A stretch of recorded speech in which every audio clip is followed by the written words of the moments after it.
would you support us, and would you be willing to do a land acknowledgement for us? I will. I think I was going to ask, I didn't know, Erica, were you going to try to share your screen? I don't know if I'm able to do that, but I can definitely try to do that. Let's see here. Or Roseanne, did you want, or Kara, did you want to do that? Well, we can have Kara. Can you give Erica permission to share? I just have to say, I love that we're starting our meeting off with this. I love this practice. Well, I just have to say, I love your lipstick too. Put it on just for you. But I love this practice too, not to take away from that. And I love how it's always a little bit different, and it's important. Erica, you should have the capacity to share. Okay, let's test this out here.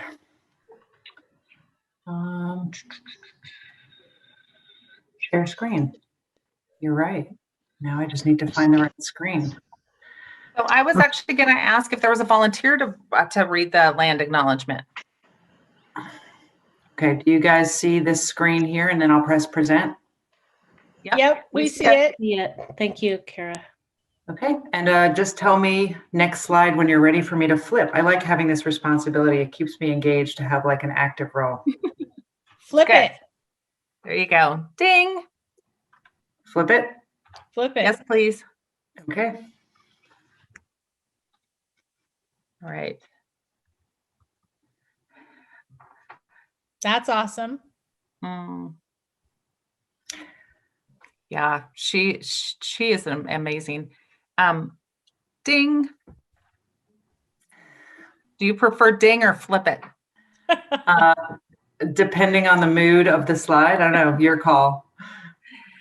So I just want to join Director Pass and Director Constam and just welcome everyone to today's meeting. And just here is what the agenda is, and you'll notice that the land acknowledgement is we're going to center on that, but just to give an overview. So just welcome to the Charter School and Alternative Programs School Board Committee. And so we just have a couple updates, our hybrid updates.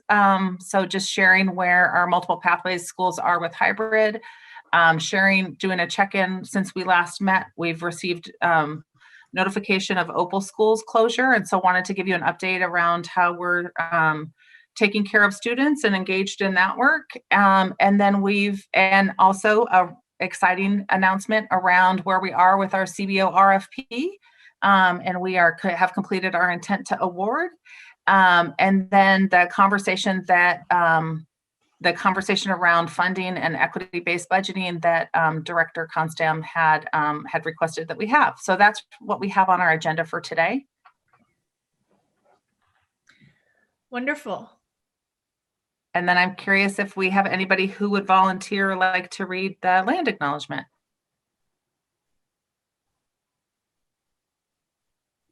How about you? I would love to read it. Amy, I didn't hear what you said. I would love that, Director to pass. Go for it. Go ahead and read it. We want to take a moment to acknowledge the stolen lands on which we meet today from our various locations around the area.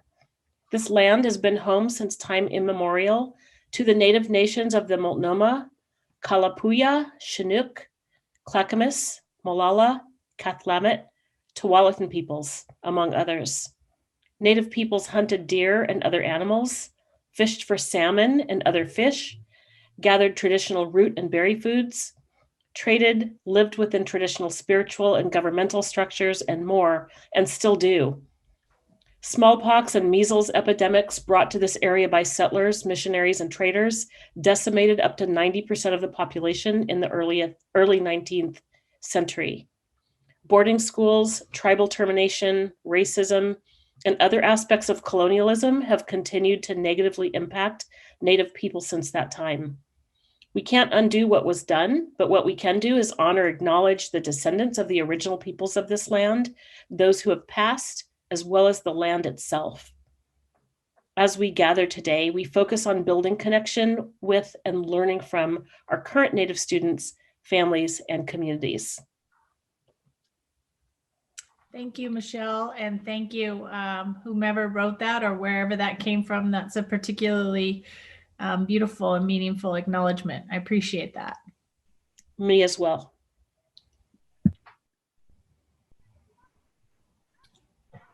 Thank you. So our first update is a hybrid update, and I think we're kind of just gonna pass the baton. So I'll start sharing about the DART schools, and then Erica can talk about the CBOs, and Lorna can talk about the in-district schools, and Tara can talk about the charter schools. So with regard to the DART schools, we have 4 of our 6 campuses that are involved in hybrid. We have our Perry Residential K-12. We have our Edwards K-12 school. We have our Clinton school, which is grades 6 through 12. And we have our Nickerson school, DART school, which is 6 through 12. So we want to go back. Yeah. Sorry about that. That's okay. And so we have 4 campuses, 4 DART campuses that are currently in hybrid. Our Sage residential campus, as well as our Breakthrough and Counterpoint schools. Those schools, because they have the choice and it's within their purview, have chosen to stay within CDL at this time. And then Erica, do you want to share about the contracted alternative schools? Sure. We currently have 3 schools that are open for hybrid. Helensview and Open School more recently have opened for hybrid, and I think Helensview was before open, but DePaul, because its residential has been open throughout the pandemic, and so while they're not technically deemed hybrid, they have been, in session. So I wanted to make sure to include them as well. And then I'll pass the baton to Lorna for in-districts. Thank you. So Metropolitan Learning Center started hybrid actually with their K-5. Then they added their 6-8 and their 9-12 cohorts, and they have pretty high attendance, so they're pretty excited about that. And then both Alliance High School campuses also have started their in-person hybrid classes to supplement the comprehensive distance learning. And I think I will pass it to Tara. Thank you, Lorna.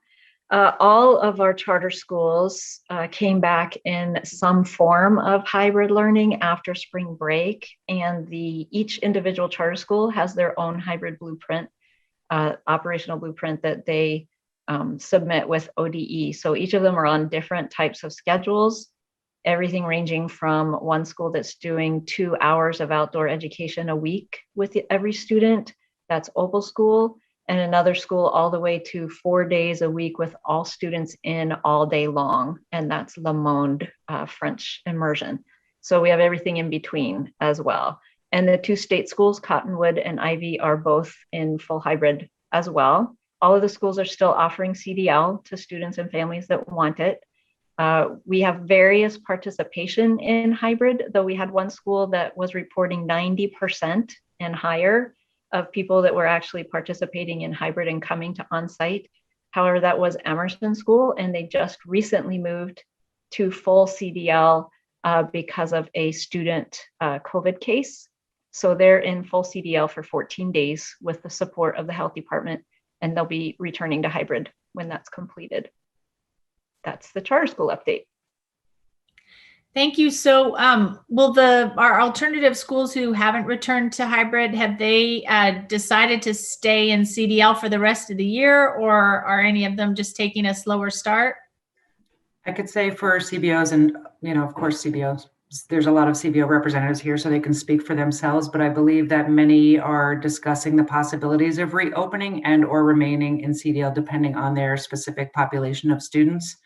I think for particular population safety, not related to COVID, but other kinds of safety concerns have arisen, and in previous meetings as well. And so they're just making sure that they are doing all the things that they need to do to ensure that everybody can return to school safely. I'd be interested in hearing what some of those factors are and how they're weighing the pros and cons of that, and if the district is able to be responsive to the concerns that they have around going back to hybrid. But y'all can update us on that later, or perhaps those of you that are here on this call can jump in either now or later in the meeting. I also am curious about that as well. And I think I know who you're talking about, but you're saying like certain populations and certain schools. And so Yeah, I mean, I could also say if we need to protect certain populations, but if we're talking about like Black students or poor students, it would be helpful for me to know who we're talking about. absolutely. And I could say it would be different for each site. And I'll also mention those are not the only concerns. Also, the size of the schools, of course, being so small makes it very hard to provide both CDL and hybrid simultaneously. And some sites have limitations for sharing sites with Boys and Girls Club, for instance, that make it very challenging to have students and cohorting in the building. And so depending on the individual institution, there might be a variety of different concerns. Yeah, I appreciate knowing that. I mean, it sounds definitely like logistics are at play, and also building by building specifics. It helps to get the full picture. I appreciate that. Mm-hmm. All right. We can move on.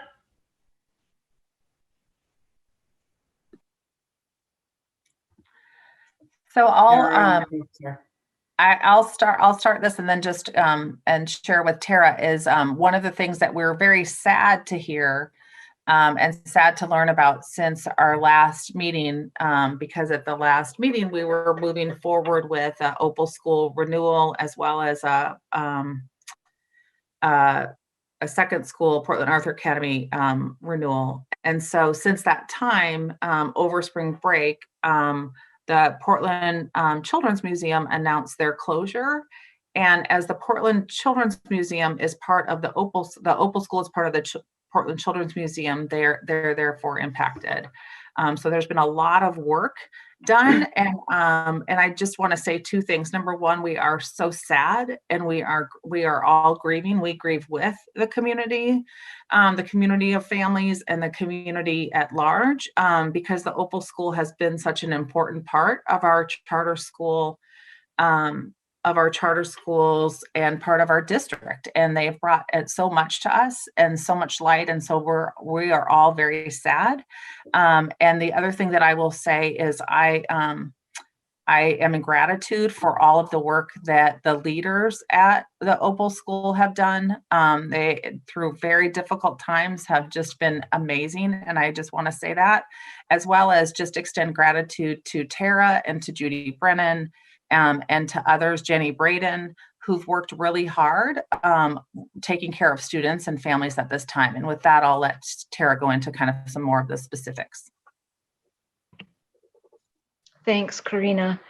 And I do want to talk a little bit about the way that the district enrollment and transfer, as well as the charter schools office, has tried to support families and help them as they make a transition for next year. So we did write, as soon as the announcement was made and as soon as we were able to have it ready, we sent by email and also by posted mail a letter to individual families, all the families at Opal School, that identified by each student what the neighborhood school would be, and also gave information about how to apply for PPS lottery-based schools, with links and other information. And the enrollment and transfer department did extend the deadline for all of the lottery-based programs that had not already been closed, which I think was just about everything, to allow, I think, 10 whole days from the time of the announcement to when they postponed the deadline for everyone to be able to apply. As it turned out, somewhere close to half of all the Opal families did make an application to some of the lottery-based schools with PPS. So I think that made a big difference in people feeling like there were options and places for them to look at for transition for their students. In addition to that, my office, as well as enrollment and transfer, contacted every family by phone to offer support and answer questions, make sure they understood the information in the letter. I think people at enrollment and transfer, as well as my office, did a lot of just helping people through the system and showing them where the links were and making sure they understood just filling out information for the lotteries. And it appears from how quickly the number of phone calls with questions reduced, that made a huge difference in how comfortable people felt with what was going to be coming for them for the following year. So. And Tara, this is about 75 kids? Yeah, the total was about 75, and it was about 63 families when you counted siblings. There were a few additional that we had not thought of, incoming kindergartners who had been given lottery preference, who had planned to come in, and we hadn't really thought that through till those families actually called. So I'm glad they did. So they were had also already been notified? They were able to participate in the lottery. They were notified. Those were just younger siblings of current students. So that worked as well. I know we have Beth and Mary Gage on the call, and in the meeting here as well. I believe that pretty much the families were well taken care of. They've also been provided a lot of support by the Opal School leadership. Good. Well, next time we meet, you can give us an update on where they've landed. Thank you. Thanks to extend our thanks to enrollment and transfer too for all the really personal attention. Will do.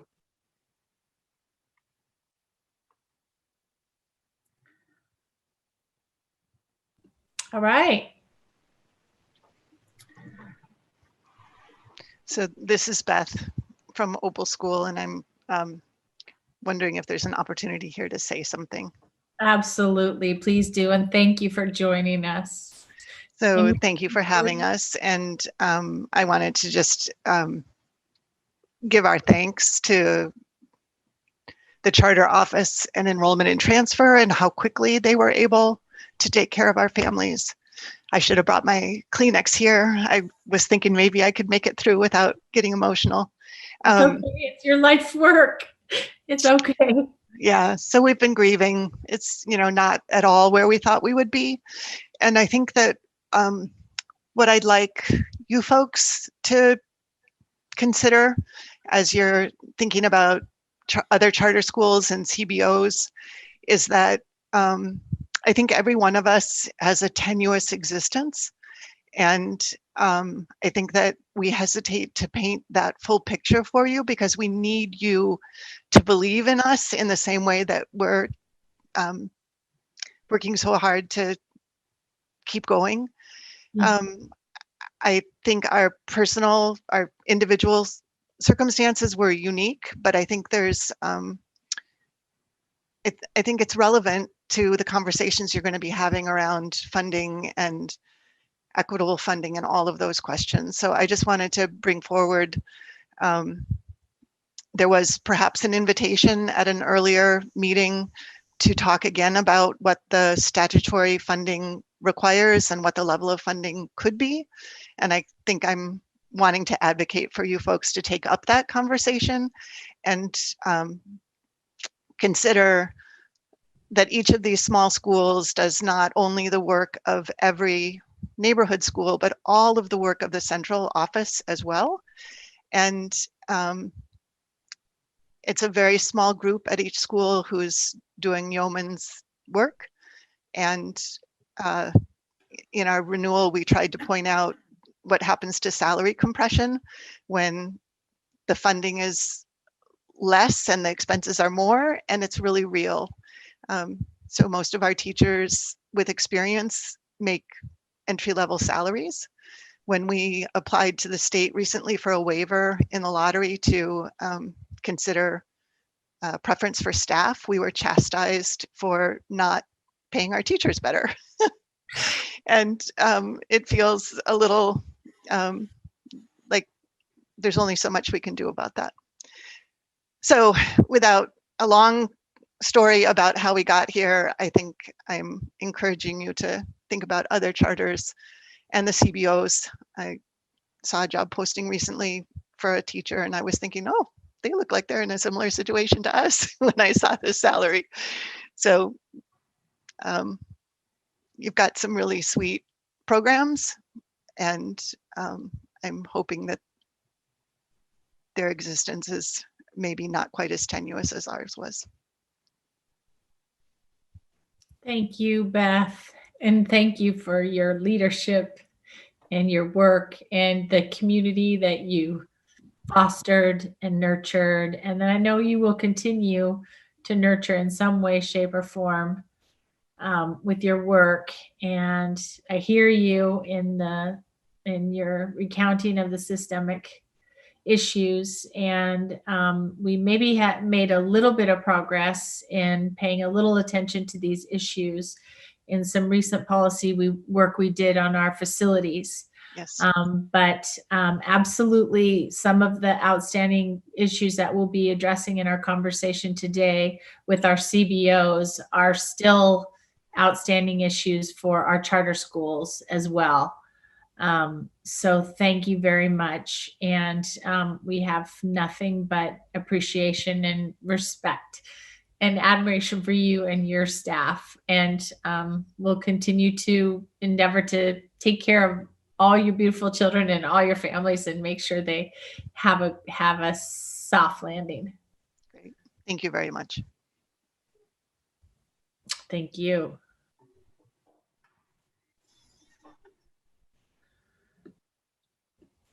All right.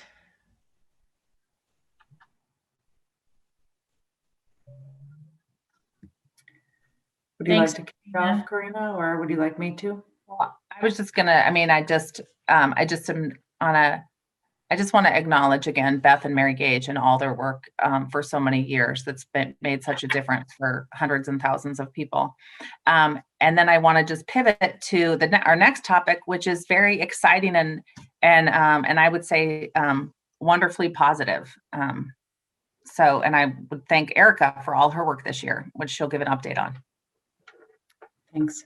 So as you already know, this year was a year where we put out our RFP for contracted alternative school programs in schools. And we have finally just summed up our RFP process and just granted intent to awards yesterday. And so it's fresh news on the block. And we have our list of 10 awards here listed on the slides that you can see. And many of our programs who currently contract with us will continue to hopefully contract with us. And many of them will start July 1st as some of them roll over through summer and a year-round programming, and others will kind of begin up again, finish this year and begin up again in the fall. And so the process was a very detailed and specific and hard process. So I want to appreciate all the hard work of all the participants that are here today and all those who did participate in drafting a proposal. A lot of work went into them, and it was really great to be able to dig deeper into some of the programming and policies and practices of some of the programs that we've either contracted with or new programs that we welcome. So Erica, can you tell us please who we have here that's new or who we have that's adding new grade bands? Yes, so everybody here is a longstanding partner except for Acceleration Academies, which is a new program that proposed to start an alternative program, and we will be following up with them to dig a little bit deeper into what they're proposing as we work towards contract negotiations. So, can you tell us a little bit about them or about sure, what they're proposing? So they are an outfit that has programs in several different states around the country. One of the things that really impressed us with their application was their level of student-centeredness and kind of the humanizing factor that they brought to their programming. They have, I'm trying to think about, I don't remember the exact number of districts that they currently have contracts with around the state, but they have several sites in there, 9 through 12. currently, but we are going to follow up with them to kind of think about different ways in which they might be able to serve the local community. In their proposal, they are very excited to kind of engage in that conversation with our district and see what needs may not be being met and design something that might meet that need. And so we're excited to engage in that conversation with them. And any new grade levels for any of our current CBOs? Nope. I think open school this year, as you, I believe, already know, is only serving high school students. And so they will continue to serve only high school students, 9 through 12. And all of our other programs plan to continue with the same grade bands. May I ask a question about especially the new entrant, the Acceleration Academies? Do we have in our RFPs any language that requires these alternative programs to serve representative, racial demographic? How's that handled? In other words, ideally, every school would be reflective of, yes, yes, absolutely, racial demographics, but that's not the case because of residential, racial segregation. But how do we handle it with alternative programs that actually can kind of pick and choose somewhat? Absolutely. Karina, I see. Do you want to talk, or I'm happy to respond if you'd like? We can tag. How about we tag team it? Okay. I would say a couple things. So yes, we have racial equity and social justice at our core, and so that was at the core and centered in our proposal, which we have a lot of eyes on and go through that process as far as how are we asking questions that elicit information, the information that we need as we continue to assess that. With regard to contracting, as Erica said, we've done the intent to award. Now we've moved to contract negotiations phase, which will be where we will be for the next 4 to 6 weeks. And so the other part that I would say is twofold. One is we really look at what's the data and who are the students, and it's not a surprise. Unfortunately, PPS follows along state and national trends around who we push out, who's getting pushed out from schools, or who's getting pulled out to take care of family obligations and other reasons that they're not able to attend school. And so looking at who our community of learners is, we follow the data with regard to how we shape our contracts and how we'll shape who we're asking our contractors, our vendors, our contractors to serve. And then the only other piece I would add is that reconnection services. So we work as a system with our re-engagement work around, and at the hub of that is our reconnection services team. And so we're really looking at all of our CBO providers work really closely with our reconnection services teams as we have families that need to be re-engaged and that are seeking their next best fit school. Reconnection Services is very well aware of when everybody has their orientations and when they're taking students next and what that schedule is. And then they're accompanying them, our students and our families, and being that not just a handoff, but being with them often during those orientations to really help our students land. And so it's a share. I would say it's a shared obligation. It's a shared responsibility and it is our work, both internally within PPS in reconnection services and for all of us who are PPS employees working with this community of learners. And then it's our shared expectation for those that we're contracting with as they're receiving these disproportionately students of colors, these disproportionately Black, Native, Latinx, students with disabilities, homeless students, kids in foster care, kids with, that are pregnant and parenting. So we're really clear about who our learners are, and that's part of what we're shaping. And then the last thing that I would just add is the contract, as Erica has noted on here, is the contract. We do this every 5 years. And so we also have an opportunity. It's a continuous improvement process for us internally with regard to how do we do contract negotiations this year, and what we ask for may vary with what we ask for 3 years from now, as we look at what the data is and who are the students needing and how are our demographics shifting. So we do that on an annual basis. Okay, so there's flexibility written into the contract. That negotiation piece offers some flexibility for change as the situation on the ground changes. You're able to Absolutely. adapt. Mhm. Thank you. Yeah, I will say some of you wanted to touch on some aspects of the proposals, and I'd be remiss if I didn't share that, of course, there were many lessons learned in this previous year or since COVID for many of our CBO schools, in addition to all of our programs across the district. And so many schools were very sensitive to include different aspects of programming that might address the needs of different styles of learners, realizing that online education has been really successful for some students, and in-person experiences are also necessary for different groups of students. So I think that level of flexibility and adaptability that our CBO schools provide, and able to be nimble and shift to meet those needs, was really impressive in the applications. And I'm looking forward to seeing how that transpires as we contract. Yeah, that's great. Hey, Karina, back to what you were saying about reconnection services. Can you give us a sense of how many of our students that return to school with the help and support of reconnection services, how does that break down in terms of return to our alternative schools versus our comprehensive high schools? So at the next meeting in May, we want to kind of do a deeper dive in other MPG programs, and so we can certainly provide a lot more specific data at that point. But typically, like some of the data that we do know is that, and this is not unusual for this past year, and it'll be very interesting as we'll all wait and see kind of how, as we're working and looking at what the data will look like a year from now, given this current school year. But when we look at our 5th year graduation rate, like one of the things I think I've said it many times, is one of the things I'm really excited about is that our CBO partners do many things very well.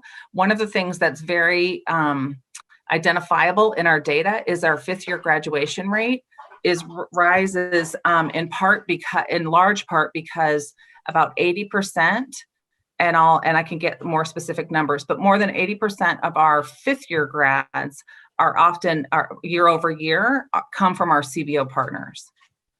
So when you think about students that are off track, they're overwhelmingly served in the alternative ed system, both in district as well as our CBO partners. If I could just add to that, Karina, I want to kind of specify that reconnection services is one arm of our re-engagement strategies, but our CBOs, of course, play a huge role, just as our reconnection services do, in re-engaging youth and working in accordance with the reconnection services in the district. But of course, they attract and engage many students based on the own staff that they have that are committed to the same goals. So it's kind of great that we have all these partners and different doors open around the city so that students can enter in any door and learn about how to get reconnected. And many of the engagement people working in our CBOs, if a program is not a good fit for a student, they're often referring to other programs and, of course, back to reconnection services to make sure that kids are not falling through the cracks. So I just like to paint that picture because reconnection services plays a critical role, but it's important to note that CBOs also provide a great deal of service for that particular group of youth. Yeah, really important, that street level outreach from all of these partners. That's not just getting kids back in school, but connecting them to so many services that they need to. All right. Thank you. And Karina, we look forward to having that conversation at our next meeting, and specifically talking about, summer programming and lessons learned through the pandemic about, virtual scholars and summer scholars and credit recovery, and how we can be innovative and nimble in terms of adapting our own systems as we move forward to meet the needs of these students in particular. If I could just add one thing, I do want to just make sure and say as you have all heard, but when we really look at our high school success plan, we're really looking at how are we one district. And so there is really good we really look to individualize what every student needs. And for some students, what they need is to stay in their comprehensive high school. And those And that team and those teams in our comprehensive high schools are wrapping around those students and working to have that happen. For many of our students, and for the majority of our students that don't graduate in 4 years, their families and the students are choosing alternative ed. But I do want to just articulate that we're working with our student engagement coaches across every school opportunity, and how are we really putting that in front of students and families so they're the ones choosing which opportunity fits them. Yeah. Thank you. Okay, and then I just these say arrows on these slides. It's like funding coming everywhere. Now we're down to the pencil and the dollar sign. Here we are. I was actually going to change that graphic, but Erica likes it so much. I just think it's so funny. Funding there, funding here, funding there. Where's all the funding? It's over there. No, it's over here. Okay, I'm joking now, and I'm going to move to the next slide. So I would just say, actually, if you want to go back just for a sec. Sorry. I'm just gonna share that we are responding to the request that came that Director Constam, that you requested that we share at this meeting with regard to answering some questions that the committee had with regard to the amounts that are in. It's very complex. There's different funding streams, and just trying to really break it down and provide some factual information around what we have right now, because the landscape for funding right now looks different than it did 18 months ago with the Student Success Act and with SIA and with ESSER dollars. And so we're happy to share with you kind of what we have and where we are right now. And we just acknowledge that there's more moving parts. There have been a lot of moving parts in the last 18 months with regard to the kind of the federal funding streams and other things. So we're sharing, there's an overview that just shares kind of the specific dollar amounts that you had requested, and then both Tara and Erica can share kind of the specifics. And then my understanding is then you all as a board wanted to have that conversation, and CBO leaders are here to provide their feedback as well. So I just wanted to kind of give that overview. Great. And it is not lost on us that these questions came forward, and that we're discussing this right now at the beginning of our budget process. So we do have a proposed budget, a budget that has been proposed by the superintendent, but I wanted to provide this opportunity to really address some of the concerns that our CBO partners have raised, specifically about how equitably or inequitably our CBO students are treated in terms of funding allocation, not just from the general fund, but Karina, as you said, through our student investment account funds and through now our pandemic relief ESSER funds. So the time is now. All right.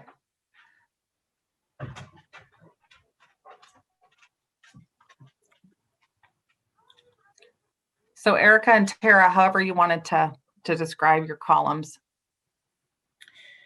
Yeah, so I mean, we put together this table to give a general synopsis of some of the variety of funds that are available for some of our programs. It's fairly self-explanatory. These are the bulk amount of funds distributed amongst the different programs in that specific column.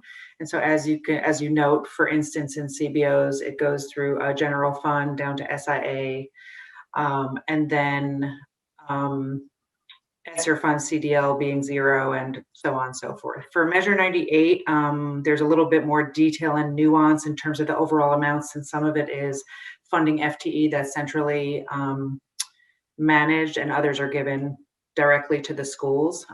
But other than that, it's fairly self-explanatory. And Tara, I'll let you provide any information you need about charters. Sure. So the charter schools, we have 2 columns. One's for our district-sponsored charter schools, the other's for the 2 state-sponsored charter schools. And they, in this past year, were treated a little differently in which funds were available to which groups. Their equity allocation dollars really are for those schools that meet the minimum thresholds that are district-sponsored charter schools. So we did have 3 schools that were eligible for those dollars this year. The SIA allocation was distributed to both district charter schools and the state charters. The state school funding minimum statutory amounts are different. So the district-sponsored charter schools minimum for K-8 is 80% pass-through. For the state-sponsored charter schools, the minimum is a 90% pass-through. So the total amounts are not necessarily based on the same formula, but the amounts are there. And then ESSER 1 was not shared as funding with charter schools. However, charter schools did have access to devices and hotspots and learning platforms, though the learning platforms weren't used by all the charter schools. But those were things that the district made available with ESSER funds to charter schools. And then the state charter schools received funding for the ESSER. The ESSER 2 funds will be shared as funding with the charter schools. So we're working with that now. And then many of the other funds are either not applicable because the charter schools are all K-8. So if they're high school related funds, then they're not applicable to these current charter schools that we have, or they just aren't shared with the charter schools because they don't apply. So.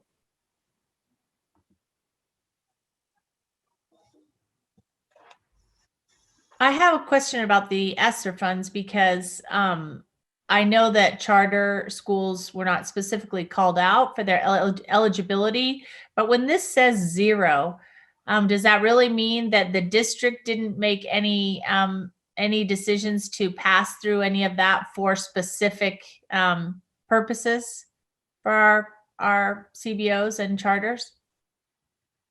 So I think one of the things that Tara just mentioned is that, and again, Tara and Erica can follow up also, but I think part of what Tara and Erica both just mentioned is when we say a 0 on this chart is with regard to kind of a specific amount that was given, but I would also as far as like a check, but I would also add and reiterate what I just heard Tara say and Erica is that how the district has also used some funding with regard to hotspots or Chromebooks or different types of supports such as that to make sure that all of our students in PPS, there was no division around the supports as we set up for in response to COVID in this moment.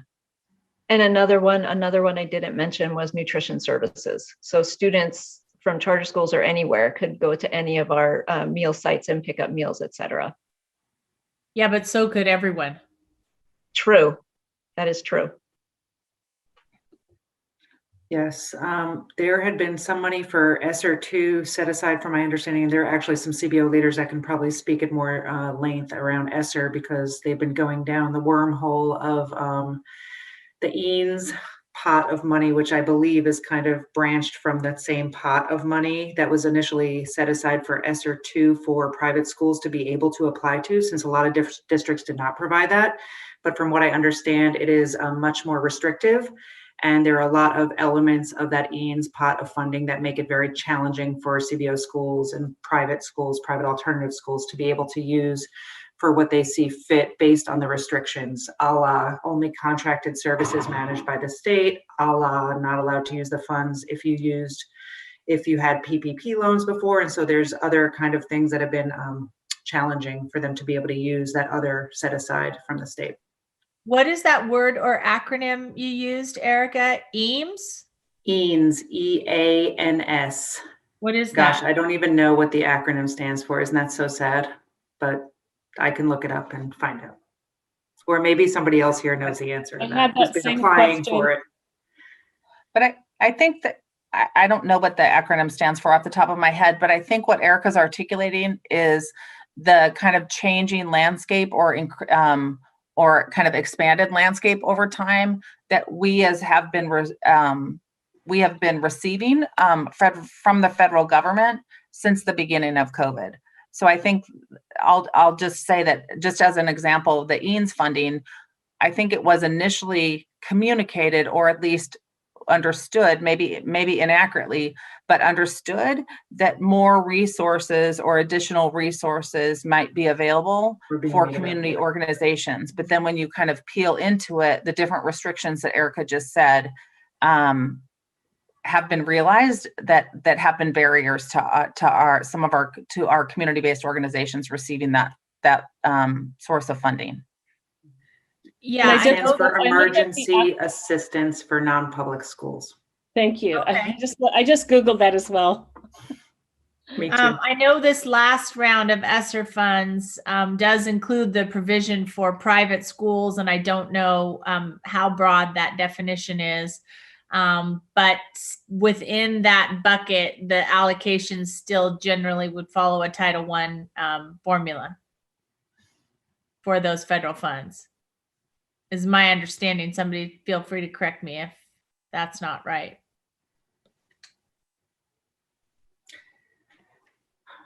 I know that the Title I formula is the formula they're following as they distribute it out to the districts, but once the districts receive the money, they are not required to follow any specific Title I formula beyond. Right. I don't know how that impacts the private. Yeah, I just know that that's a proviso that's attached to the when the private schools were added back into this last round of that federal funding. Okay, one question about the SIA allocation. So what we see there is just a number, but remind us again how our CBOs and our charters were treated there relative to our in-district students. So the charter schools are included on a number per ADMW. So they receive equivalent ADMW amount for the district charter schools. The state charter schools had an amount that was set aside or reserved by the state. So their per ADMW amount differs from what the district's per ADMW amount was, just because of whatever it was that the state set aside for their charters. And for CBOs, it was a direct allocation following the same, from my understanding, the same allocation as it was per student across the district based on their enrollment. And, you know, it was initially set at one thing, and then when the district had a reduction, it followed in suit with the reduction that the district took. So, right, same with it should be aligned. Same with the charters. Okay. Anybody have any other questions about this chart? Again, the acronym, but I also just Googled it. It's a weighted membership average daily. Yes. So the when that becomes significant is the average daily weighted with the W on it is different than the ADMR, which is the regular. So the weighted then takes into account and ends up getting more funding to those schools that have a higher poverty level, a higher historically underserved, emerging bilingual, teen parent, et cetera, the different weights that get added in. Mm-hmm. The weight is, it's more heavily weighted toward higher need Title I schools. Correct. Okay.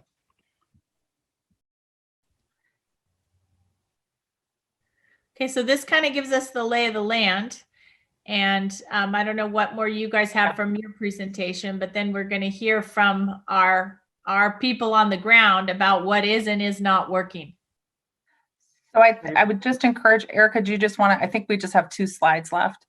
I think that we've already talked. These are basically just to give an overarching view of like the general funding for these schools outside of the other state funds, and just talks about the rates that schools receive. I believe everybody here is pretty well versed in that at this point, but we can leave space for that, Tara, if you want to add more. Or I think I might have already covered these points when I was talking about the funding in general. So I think we can move to the next. Okay.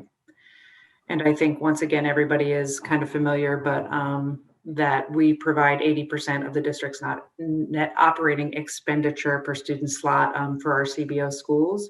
which meets the minimum of the state statute amount that's allowed.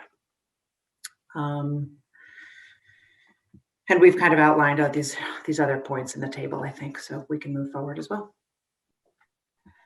I would just want to point out that that I think it is because of feedback that we've received from our appropriately so from our contracted alternative schools, as well as reflection and feedback from this committee last year that encouraged us as a district. One thing I'm really proud of is that this year is the first year that we've distributed equity dollars.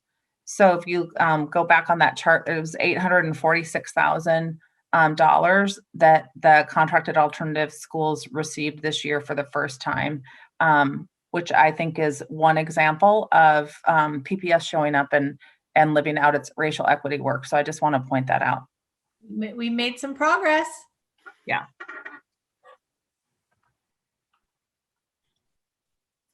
Which leads us to our conversation around equity-based funding. And I don't know if there's questions people have about previous slides or want to just go from here.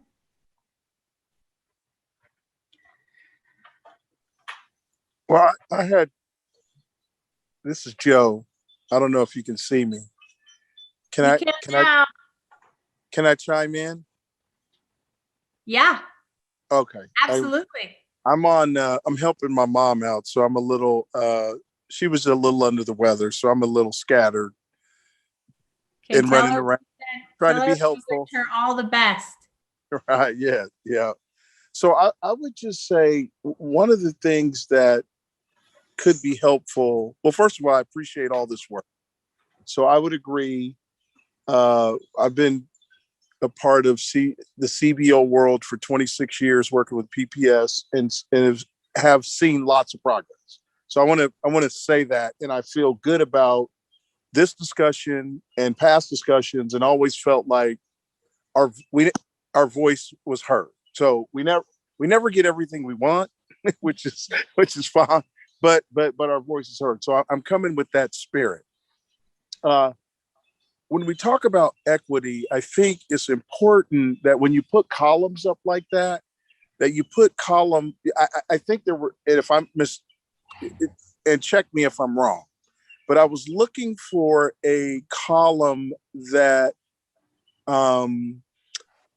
would call out in-district alternatives and what those dollars look like, and then also traditional students.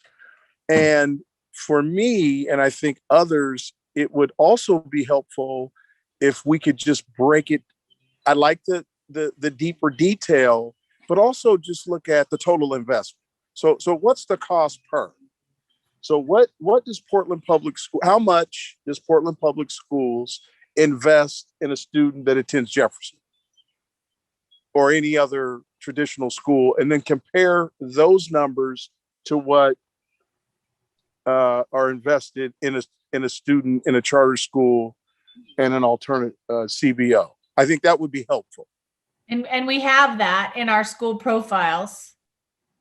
I think the point is a really good one, Joe. Thank you for saying that. The way the data was presented made it very difficult to read across and compare apples, not apples with apples, but to come up to the conclusion.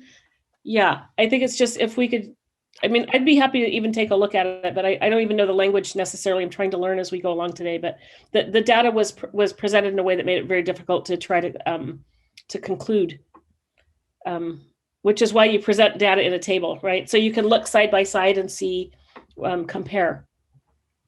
Well, and also just to have the student perspective instead of the total investment from the system. Look at it from the student's eye view, and we have all of that, and that's why we just released our new school profile book, right? And so that's one of my favorite things to do is go through there and see, okay, are we walking our talk? Yes. Yeah, it wasn't like a criticism of the table. It's just that if the table is only useful if you can look across the columns and see what the you can infer from what's in the data and how it's presented what the there is that we're talking about, what the per student. I think you're asking, is that correct, Joe? What is the per student? What are the differences based on whether it's an in-district charter, a state charter? Yeah. So, or in-district alternative school, or just a traditional student that goes to Lincoln or Benson. How much does the district invest? What does it cost? What's the investment per student? Right, because otherwise we talk about the racial equity lens and we don't have any way of telling, by the way that data was presented, whether the students that have more need are actually getting more support through the budget. Well, and that's been an issue with our, Terry, you even mentioned this earlier, that's been an issue with our equity funds as well, because they are apportioned to our schools based on the students within those school communities that that are in need. But correct me if I'm wrong, historically, we haven't done a good job of tracking once they get to those schools that they are specifically being used for those students. Yeah, and I would add, things like, and I'll just add this, and maybe this will kind of bring it home a little bit in terms of kind of walking the talk. When the Student Success Act was cut, there were three buckets. And in one of those buckets, the top priority was all about students of color and students with disabilities. And my understanding is that that bucket took the brunt of the cut, and the other two buckets were held harmless. Now I could be off here, but that's how I heard it from ODE, which then of course trickles down to the community. But that to me, so the one bucket that focused on kids of color, that focused on kids with disabilities, was cut by 68%. So it's hard. I don't know how it could be all about equity when decisions like that are made. So Karina, you've been trying to jump in here. That's why we need to have the per student because sometimes people assume that there's a lack of numeracy or whatever, but I think it makes it easier for us to make a decision if we can see the per student and compare that across different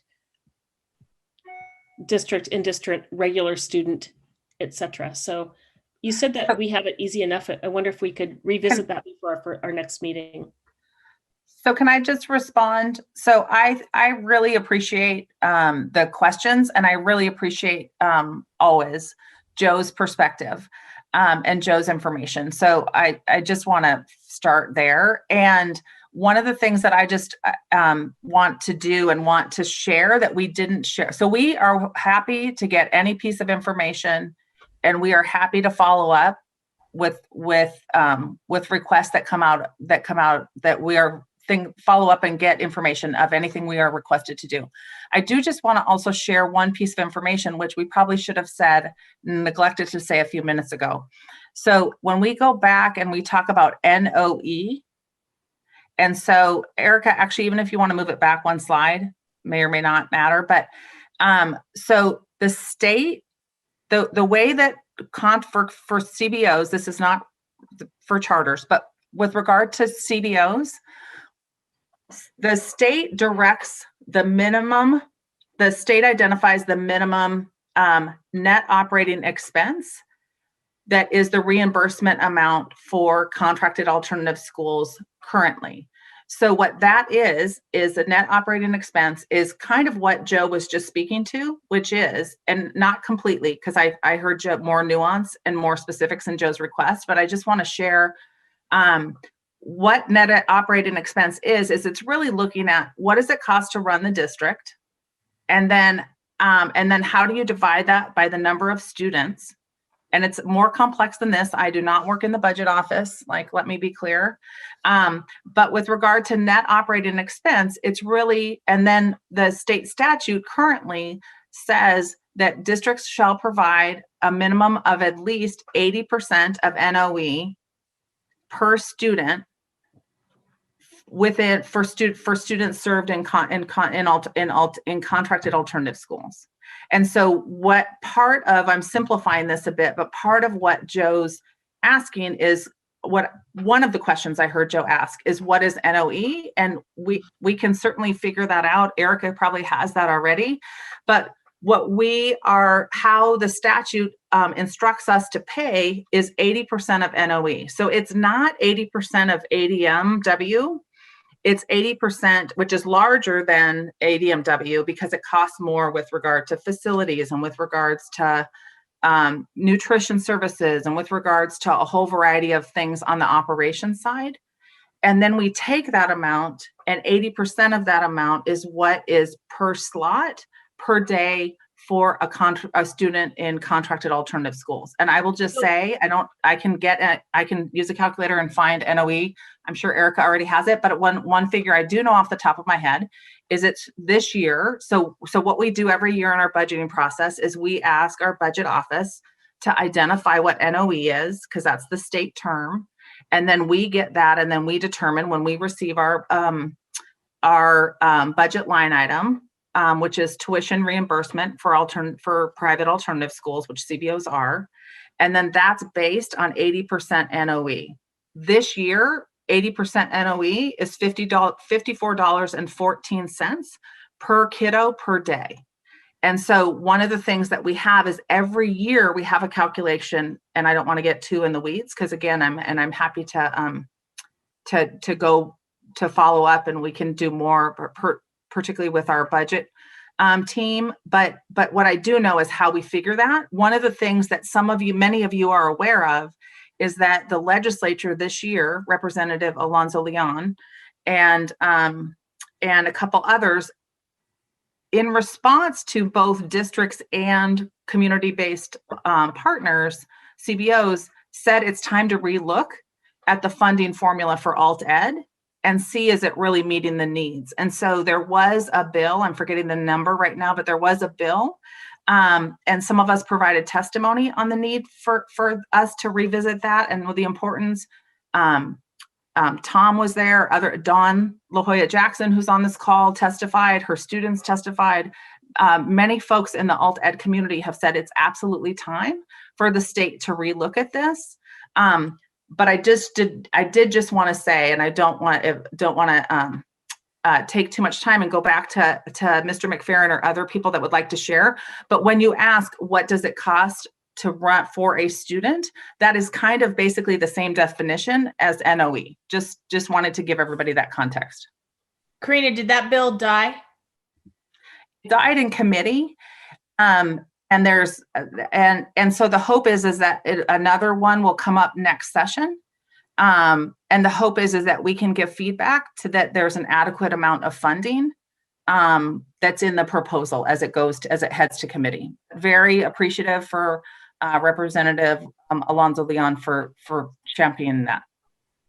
So thank you. That was really helpful. Yeah, and let's keep that hope alive, and let's be a leader as a district in that discussion to try to get some change there. But in the meantime, what we can control is that 80% is a floor and not a ceiling. And so that's under our discretion as a school district, how we want to make things right within those constraints. So I wanted to highlight, if possible, one other thing that I think the table didn't represent, which was brought up in the CBO proposal that I think is critical, which is around the mechanism by which some of the schools receive funding. And so there are a lot of limitations due to the fact that it's reimbursement based. A lot of the funds that they receive, the small economies of scale that many of these institutions face. And not only with their contract funds, but also with a lot of the state school funds that they kind of follow in a trickled way. And so by the time a lot of these schools receive those funds, we're hoping next year to really get them out earlier now that the SIA wheels have been greased a little bit more, and we've kind of like established as a district how to really, what our process is for distributing those around the district. And so we're hopeful that next year some of the funds will be more useful because they will be received earlier in the year. So many of these allocations, albeit like it's great that they receive them, the timing with which they receive them, in my opinion, is not adequate. Well, I was surprised by that in your letter because this seems to me like something that is eminently fixable. And, that's one of the advantages for the CBOs of having a relationship with a large and financially sound organization that, we should be able to use some of our sort of stability and security to have a more student-centered way of doing business on something like that. So without getting in the weeds too much, is this a conversation that that we have had just around financial processes? I mean, because these are not funds that are in question. These are obligations from the state, or in some cases from the federal government. The district knows they're going to come in. So it does not seem quite right for our smallest members of our system to be on the hook for the cash flow issues. What can anybody give me any color on internal discussions on this issue, or have they not happened yet? Karina might be able to speak a little bit about previous discussions, but I can speak about the state funds and conversations that have been had. But Joe, I hear you. Or Joe, is this something that you all have raised? Yeah. So So again, I just want to continue to say that the district has been responsive, even though we don't always get what we want. There's always a conversation in good faith. And so Tom and I can't remember, last week met with Jonathan Garcia, and Tom gave him a tour. Tom likes to give you the tour, and of course, because it's so awesome. Right. And we talked about it, and I felt really good. He didn't make any promises. He just said it makes sense. We talk about equity, and I'm saying to the district, why can't we receive our funds the way you received your funds, where the administrative process doesn't hold up to cash flow? And then we can do the administrative jumping through the hoops and synergy and alignment. We can do that throughout the month. But for us, it causes a lot of stress when we can't send an invoice until after we get all the synergy steps, coordinated, and everybody signs off on them. Now, I'm not suggesting that process is necessary, but I believe that we can do that process without affecting cash flow. So I'm proposing, as you guys know, if we just get 10 equal payments for our contract, and then twice a year, we can just shore it up, true it up. That's not exactly what you I just pivoted there, but I would say taking that same approach when it comes to the initiatives that come out, like Measure 95, et cetera. So yeah, I think that, and it wouldn't cost you, from my perspective, it doesn't cost any more money, but the impact that it will have on CBOs is tremendous, because we don't have to, basically corral everyone in the building to figure out how we get this invoice in so that we can meet payroll or meet our other obligations. That seems Erica knows it's intense when it's billing time. It's intense. They made me carry the suitcase with the chain on my wrist one time to go pick up the check. Just kidding. Just kidding. Okay, well, that's thanks to you guys for bringing up that particular point. You know, our role here is policy and governance, but it's also to provide a place for all of you who are doing the work to bring forward, you know, concerns and questions that you have and allow us to amplify them and just make sure that we're living in accordance with our values. And so that's an important little piece there. And I think that as part of our budget process, I know one of the questions I will want to raise is this question overall of, you know, here is a breakdown of the student population, the student demographics of each of our alternative, you know, our in district and our out of district alternative schools.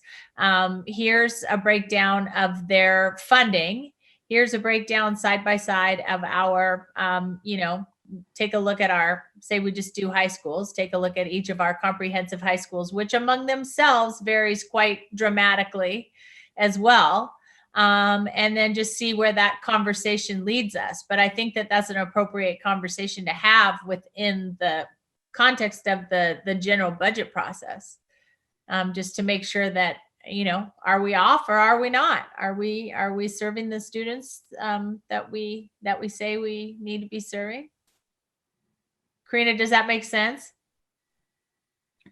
Yeah, absolutely.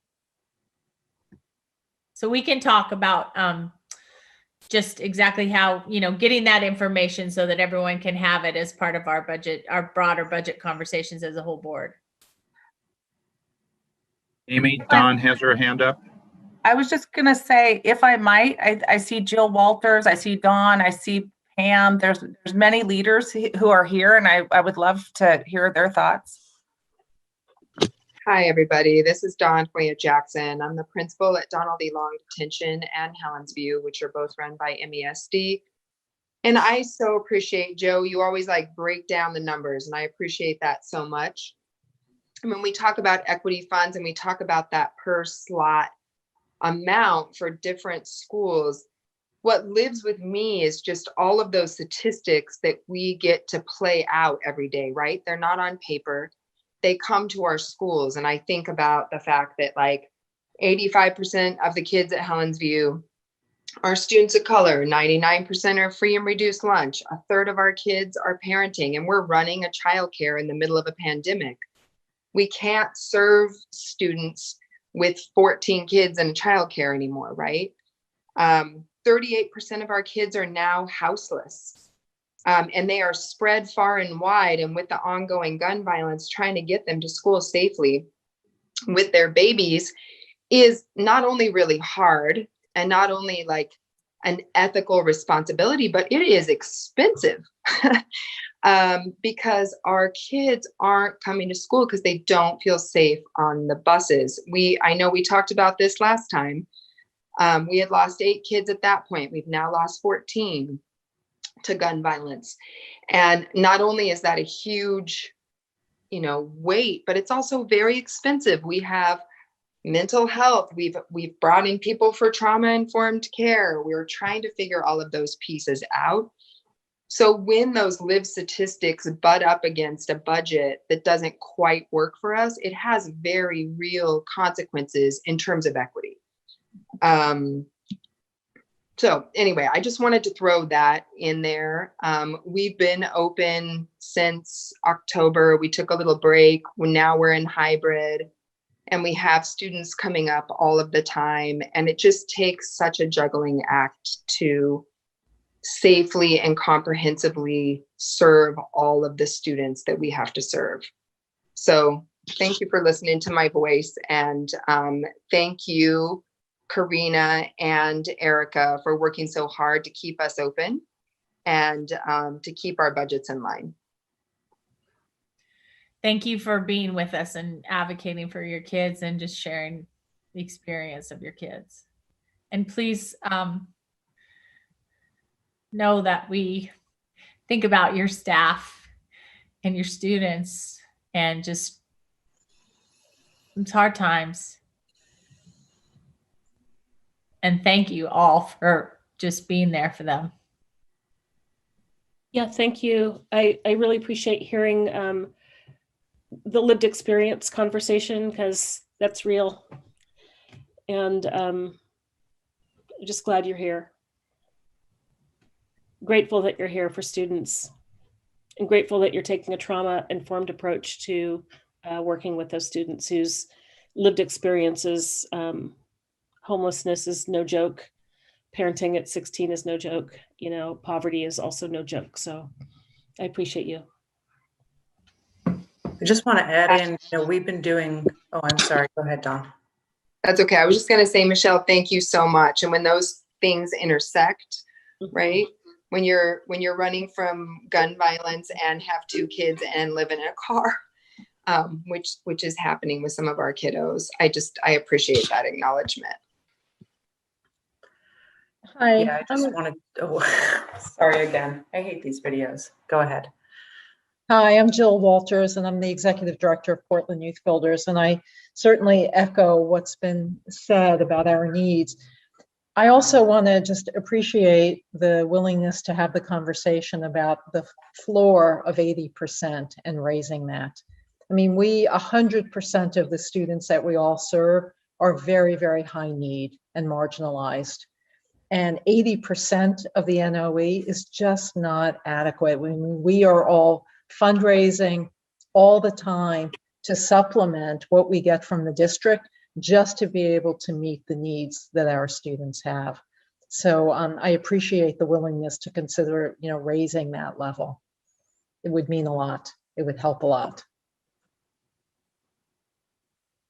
Thank you. Great. Thank you for taking the time, each of you, from our various CBOs. It would be great to hear from each of you if you have something that you'd like to share. Hi, Pam Blumenthal. I'm the Director of Links Programs at PCC. My colleagues have said a lot of what I was thinking, but having been doing this for, in some form for 15 years, I can say that we have come a distance. And I think some of what Joe said, that, there's been progress and engagement. Certainly this opportunity to meet with board members in this consistent way is new. It certainly was not this way 10 years ago or even more recently than that. So that's really appreciated. And I think that getting the equity funding, that's a big step, and something that had been talked about. And, I think it makes us feel more seen. But as everybody's been saying, our student needs are really high, and we don't have some of the same resources that the comprehensives do, and some of the same scale. And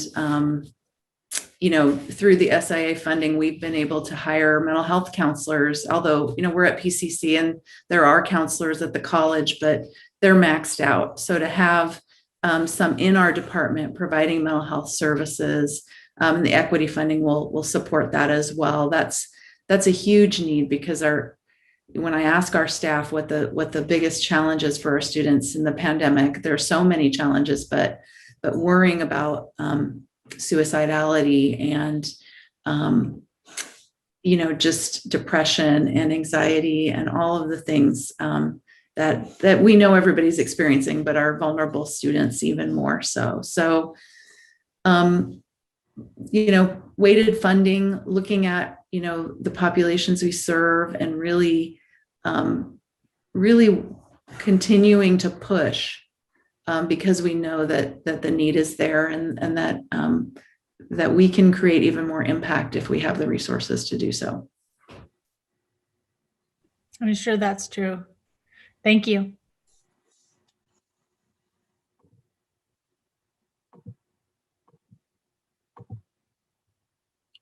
Anyone else with us today that like to share anything? Good evening, Nick Geller, Youth Progress. Thank you for this great conversation today, and the continued investments into the work that we do. Just the one piece that I wanted to add in, I was just thinking about the young people in foster care that my organization serves and has kind of the direct connection with. who there was not direct conversation about the needs of young people in foster care. And we look at the 35% graduation rate that young people have who experience foster care. That means 3 out of every 10 students in the district who's in foster care are able to graduate from high school. 3 out of every 10 from high school. Those are our own statistics within PPS, our own foster kids. That is my understanding. Yes. Yeah. And so I just think about, where those additional investments could be made.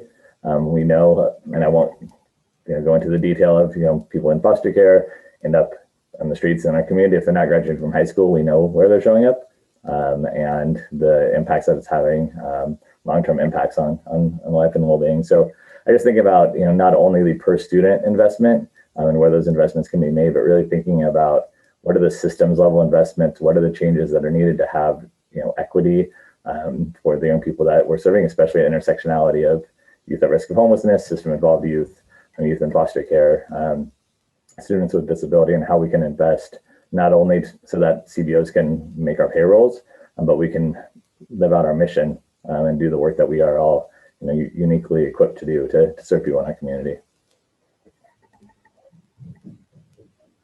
Thank you very much. Thank you for the work that you do. Thank you.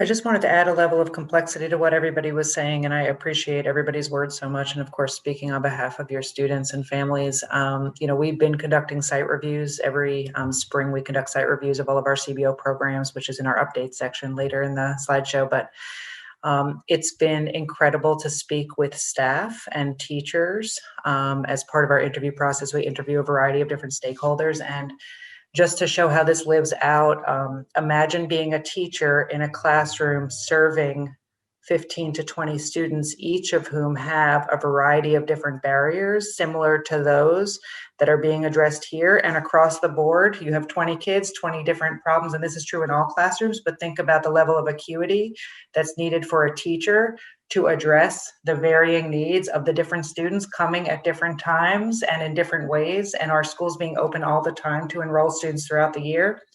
The level of complexity involved with that kind of programming versus a more programmatic and systemized approach like our comprehensive schools.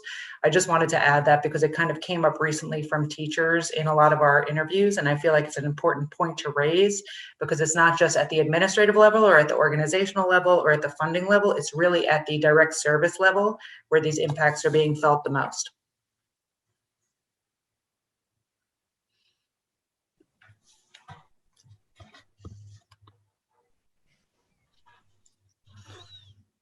All right. So,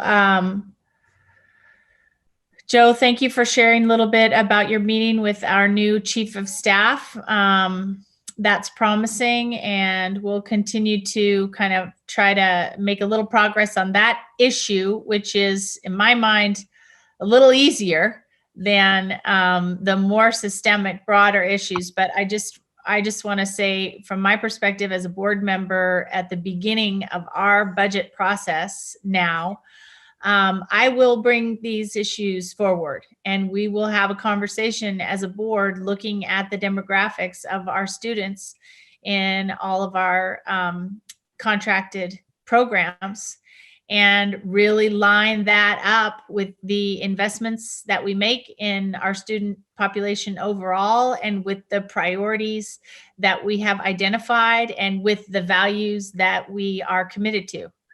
So thank you all. Thank you all. And Scott or Michelle, I don't know if you want to add anything before we leave this conversation, but I'm just really grateful for each of you and helping us understand what your needs are.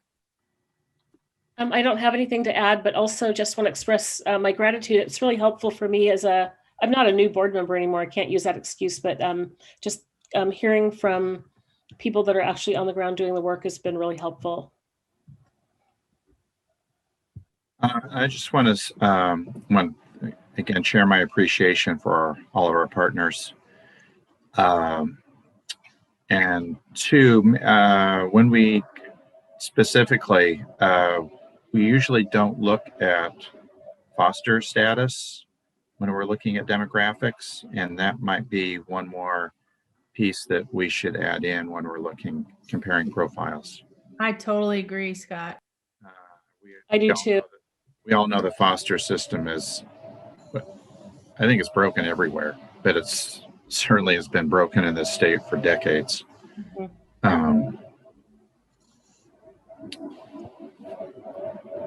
Yeah. I'm encouraging you to bring Nick into that conversation when you do, because he has a great deal of experience and might be able to provide some detail around how we might be able to do that effectively. I invite you all to come visit our schools once things are a little bit more normal and have the opportunity to see programs in operation and talk with students. Cannot wait. We'll And come. I would love that as well. Yes, please. Thank you. Okay, I think, Karina, do you have anything else for the good of the order? Well, I was just going to kind of wrap this conversation when we're ready, and just to reiterate what's already been said, which is, we are, we ask and have as part of our internal process every year, like identifying, we've already requested for this year, asking the budget office around what NOE will be for next year.